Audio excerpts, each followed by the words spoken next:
এই শোনো না, বলছি মায়ের জন্য একটা শাড়ি নিয়ে নেবো। আমি তোমাকে এই কথাটাই বলতে যাচ্ছিলাম, তুমি আমার মনের কথা ঠিক বুঝতে পেরে যাও। মায়ের জন্য একটা ভালো দেখে শাড়ি নিও। আমি বলতে চাইছি টাকা নিয়ে তোমাকে কোনো চিন্তা করতে হবে না, তুমি ভালো করে শপিং করো। আর হ্যাঁ, মায়ের জন্য কিন্তু খুব সুন্দর একটা শাড়ি নিও। আমার জিনিসগুলো আমি ওইদিকে দেখে নিচ্ছি, তুমি ভালো করে শপিং করবে। আমি তো আমার নিজের মায়ের কথা বললাম, ও কি সেটা বুঝতে পারলো না? ঠিক আছে, আমি পরে নিয়ে নেবো মায়ের জন্য। পায়েল, কোথায় গেলে? এক গ্লাস জল দিয়ে যাও।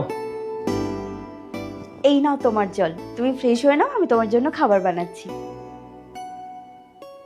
এ কি, তোমার হাতে এখনো আটা লেগে আছে, এখনো খাবার রেডি হয়নি? কিন্তু মায়ের তো খাবার টাইম পেরিয়ে গেছে। তুমি জানো তো, ডাক্তার মাকে বলেছে টাইমে টাইমে খেতে। আরে বাবা, তুমি অত চিন্তা করো না, আমি মাকে সময় মতো খাবার আর ওষুধ খাইয়ে দিয়েছি।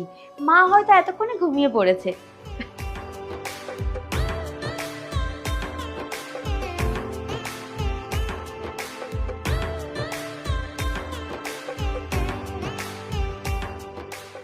তুমি জানো, যে বাড়িতে শাশুড়ি বৌমা একসাথে থাকে, বৌমা শাশুড়ির খেয়াল রাখে, সেই বাড়ির ছেলে খুবই ভাগ্যবান।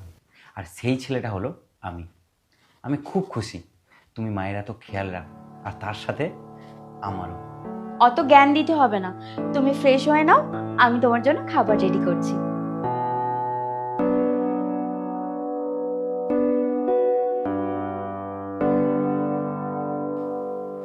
আমার কিছু অফিসের প্রজেক্ট আছে, কাল সকালেই জমা দিতে হবে।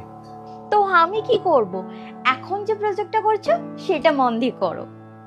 প্লিজ, তুমি যদি একটু